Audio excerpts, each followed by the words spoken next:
again all, Russ here, Trimporters Conversions. As we saw in the previous video, we looked at the 12 volt fridge installation, as well as previous to that the 240 volt consumer unit configuration and setup. What we're going to look at today is the layout and installation of the components for running our electrics. So, as previously shown,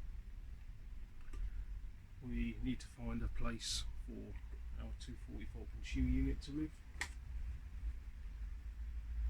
We'll need to find a place for our 12 volt fuse box, the 50 amp breaker that we install with the fuse box,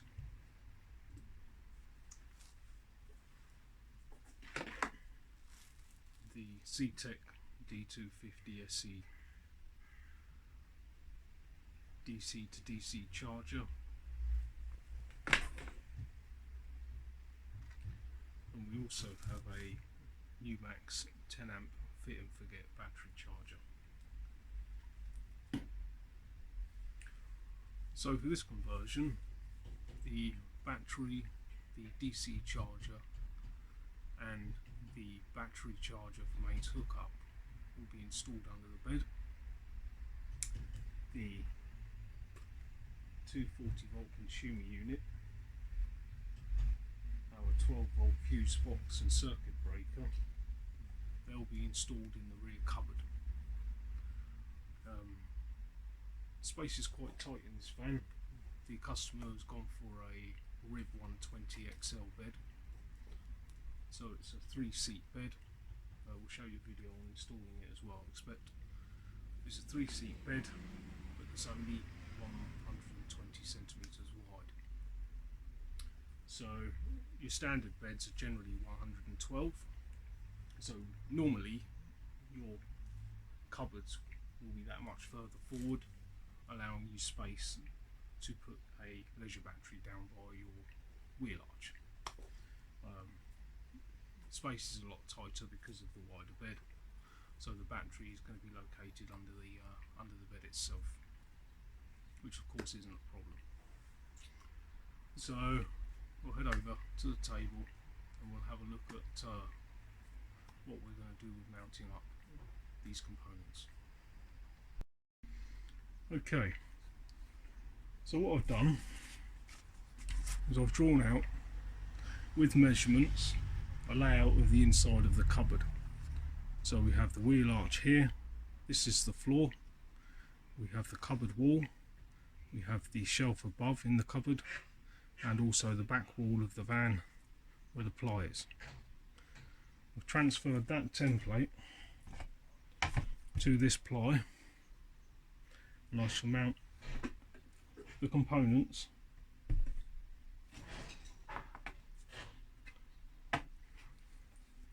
on this ply panel, so when you open your cupboard door you'll be able to see easily your electrical devices. I could mount them onto the wall in the van, but the problem is you'd have to get halfway into the van to be able to see properly if a fuse is blown, if you have issues with your fuse box. So when you lay out your electrics, you want to consider visibility. You want to be able to see all your components, and you want to be able to work on your components. There's no good putting your components in a tight cupboard that you have to look back on yourself or anything like that. You need to have good visual access to your devices. So I can now carpet this panel, and it can be fixed into the van, and then the cables can be worked through, and we can start terminating the lights, the water pumps, powers, etc. So we'll have a look at that now. So what I'll do now, lay up the fuse box to where I think I would like it installed.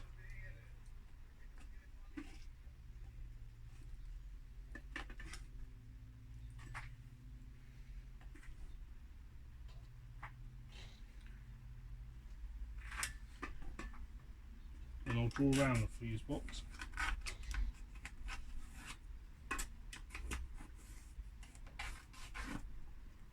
Lay up our 12 volt.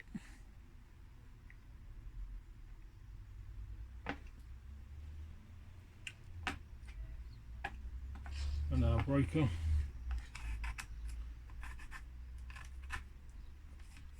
Draw around those.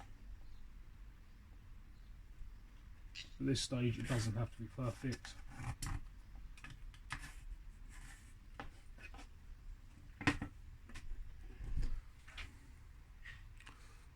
So as you can see, I have my 240 unit. You can even write on them CU for consumer unit, B for the breaker, F12 for the fuse box 12 volt. So what I can do now is start drilling holes in locations where I want cables to come in from behind and terminate. Ideally, I don't really want cables being run everywhere. It can generally just leave it looking untidy. So in this instance, that would be the way to do it. If I have more area to work with, I am quite happy to leave cable running to and from devices, purely for a visual for the customer. They can see that cable going from the 12 volt fuse box through a breaker out to the positive side of the leisure battery. You know, in this instance it's a bit different. I'm still giving the customer excellent visual, but a lot of the cabling will be hidden, which for some, for aesthetics, is rather nice. So what I can look at now is what locations I want to drill holes to be able to feed cable through, and we can then carpet this panel. It could be made out of birch ply, it could be made out of laminated ply, any material you wish to finish. In this case it will be grey carpet. So as we can see in here, not too much in the way of access. The gap at the bottom is far too thin for a leisure battery. You can see my cables are here, wrapped up in conduit. As we've explained in previous videos, all the cabling throughout the vans get wrapped in conduit.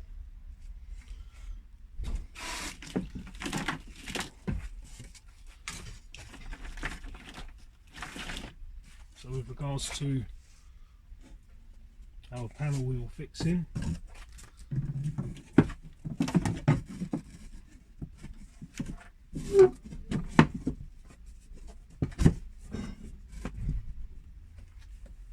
it will be finished something like so.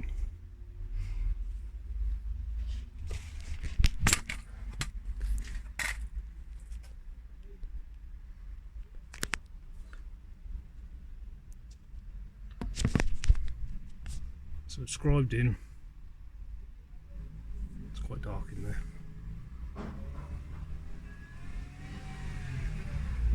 I can see the drawings that I've done with the outlines of the components.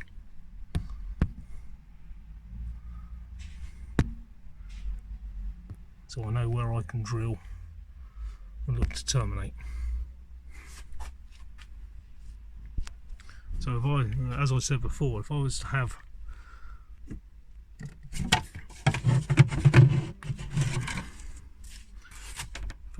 all the devices inside, for me to actually get in there and see everything that's going on could prove quite a challenge. With a faceplate, the customer will be able to open up and see very easily what they've got in front of them.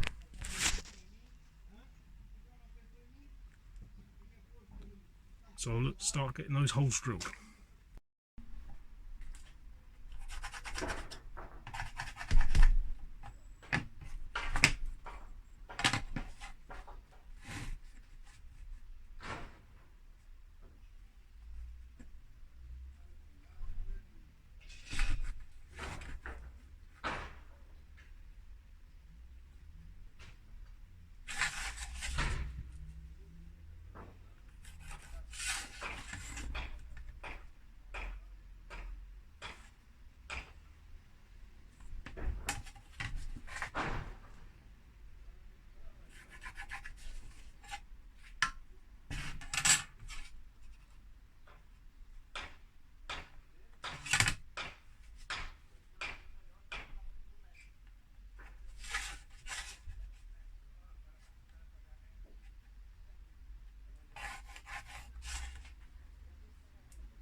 Okay, so as we can see, I've drilled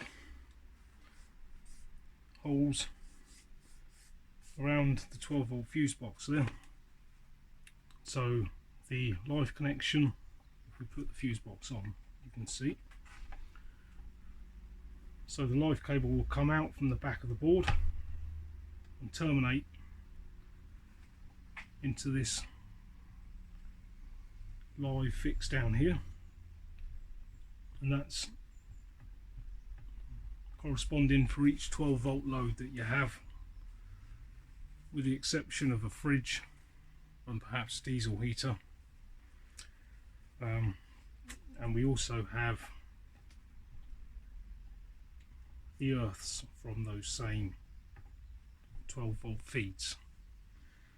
So this earth will run through to the battery, through the side wall of the cabinet. This line will run to the breaker, and then the other side of the breaker will run through the side wall of the unit to the battery, giving this 12-volt power when this is activated. It's a 50 amp breaker. If there is ever a surge or an issue, this 6-way fuse box can be saved by this breaker activating if there is a surge through leisure battery charging, leisure battery supply. Again, protecting this with this breaker.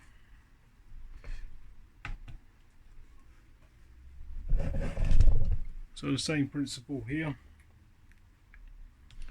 Through here, this hole that I've drilled, will come the electric sockets in your van. They get run on a radial circuit, not a ring main. A radial circuit is essentially piggybacking sockets off one another. If it was a ring main, you'd have a whole lot more wiring, and certainly if you look online you can see the benefits of running a radial circuit over a ring main for 240 volts in your van. So there'll be a socket that's used just for the hookup battery charger, and there'll also be the sockets that are within the conversion itself. So those are connected together in a piggyback fashion. Then that cable will then come through here down into our consumer unit. The shortest route possible for any exposed cable. So a good safe practice there. And then that will come down and terminate into our 16 amp breaker. Similarly, of course, we require a feed for our 240 volt. So the 240 volt connection runs from the side of the van, will run up in to the side, the bed side of the unit, because the location of the chassis rails is preventing us being able to drill up into the van any other place than the bedside of the unit. So that will come up through the floor from the bedside of the unit, will go through the wall of the unit and feed directly into this. So there'll be zero cable exposed this side, straight in, and then will be terminated into the neutral and your live on the 240 hookup, and the earth going down again, of course, to the earth bus bar that we spoke about in the other video. So that's the plan. What I can do now is get this carpeted in the grey carpet lining, seek out these holes. I won't require all 6 for our 12 volt right now.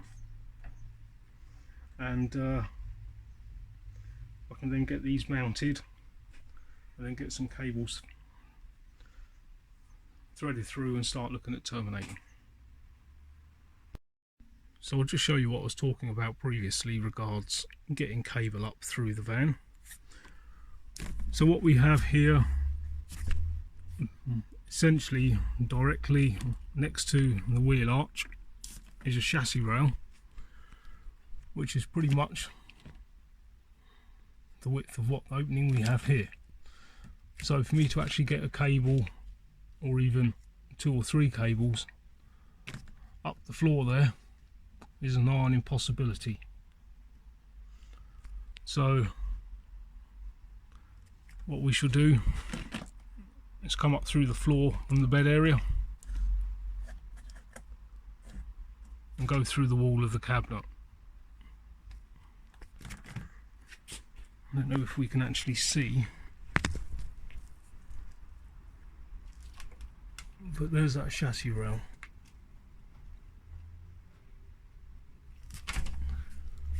Which corresponds to right on this line.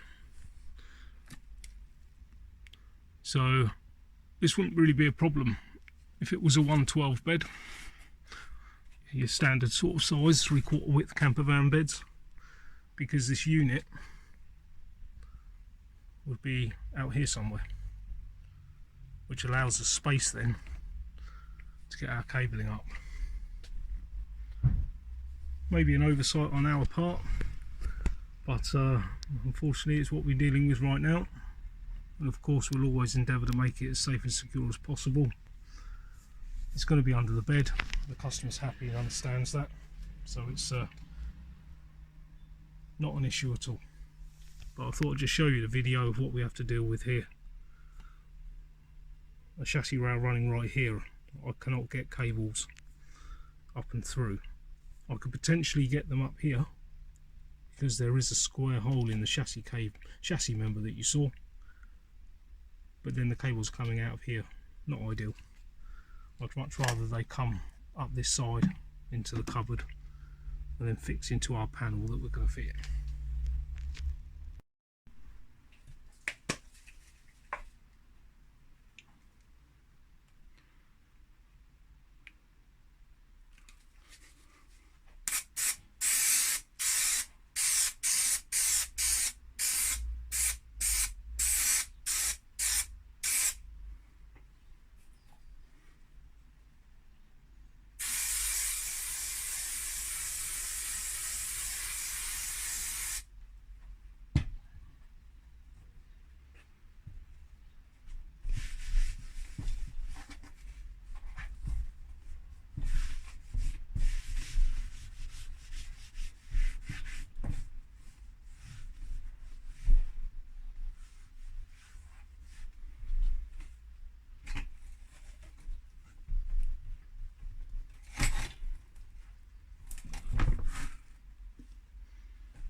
Okay, so our panel is completed, and what I've done is used a soldering iron to go through the holes where the cables are coming through.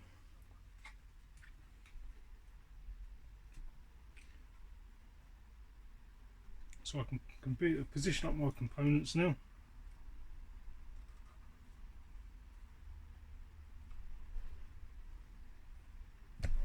Where I'm happy they'll be, and then I can get to screwing them in position.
All secure. Yes, we do have heads appearing. You can leave them. You can take it a step further again. In this case, with a bit of Sikaflex, CT1 or the like.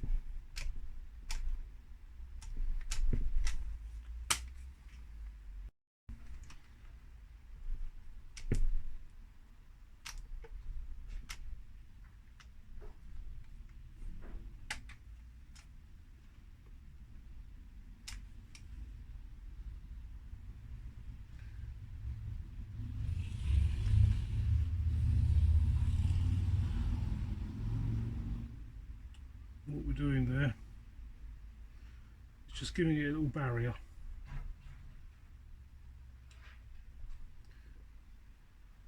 This may come off over time, you know.